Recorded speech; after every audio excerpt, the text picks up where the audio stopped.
Yes, now, like we've written the melody, and we have added a background to it, or the bass part to it, so to give it a background. Now, one thing I want you to understand here is that these are the two important parts to write first before you start considering the inner parts. The inner parts are more like fillers.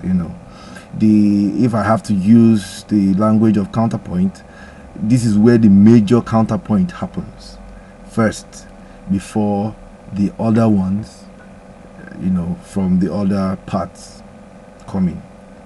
Okay, now, without going too much, saying too much, let's delve into the alto parts.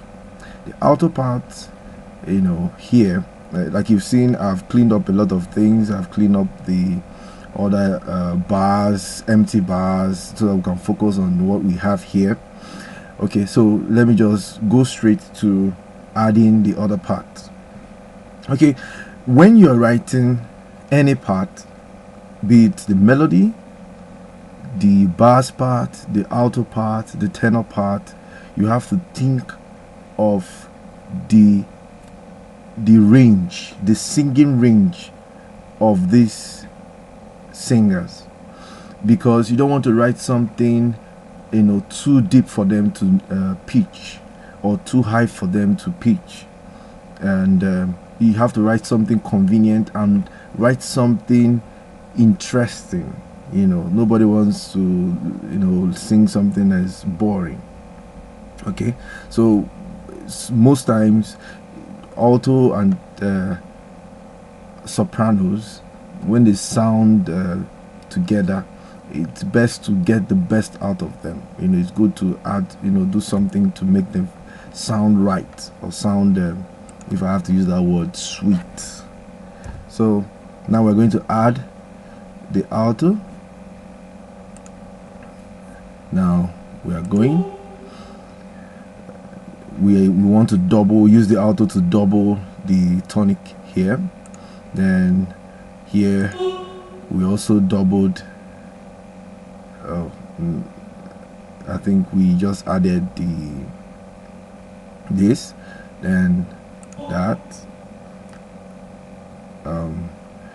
If we do this, we're going to conflict with this, so I think it's best to push it up, so that it becomes a kind of a unison between the soprano part and alto part. So let me just walk you through.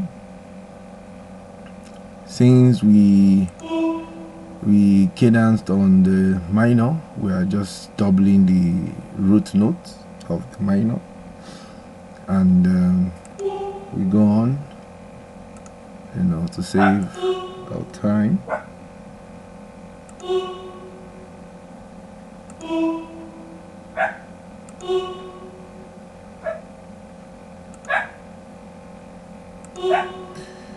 Yes, we just keep going. Now we've come to this part. Somehow we have to make something different. Now you see, and I brought this down to double the dominant note. Okay, so here we are going to write our cadence on a perfect cadence, perfect authentic cadence here. Then we move on to all the parts. Please don't mind my dog. He likes to make noise when he sees people around. But I hope you can hear me clearly. Alright, so now I want to play so I can hear it properly.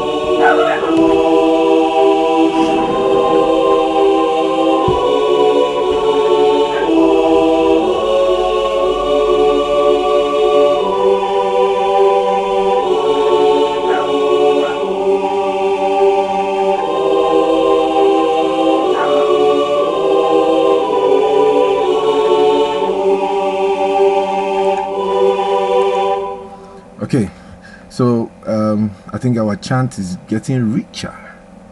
It's having some volume, you know. Now that we have the alto in place, you know, by the time we flesh in the tenor part, we're going to have something a lot more complete, you know, because here we're focusing on 4 parts. It's a 4-part chant, you know, and everything has to be written with the rules of writing for 4 parts, you know, the rules of harmony writing for 4 parts. And I'm so sorry, but I'm trying to keep this chant very simple, so please bear with me. If you are the complex type, you know, I don't want to be complex here. I want any harmony student to be able to understand what we are doing right here. Okay, so this is the alto fleshed in.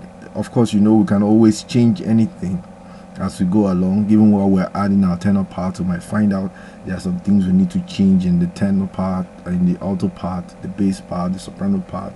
So you know, making changes is not, you know, is not a sin, so we keep an open mind on that, you know. But it's always very good to check for consecutive fifths, consecutive octaves, and stuff like that, so that you don't end up writing something that, you know, sounds unprofessional. Tenor part. So stay tuned.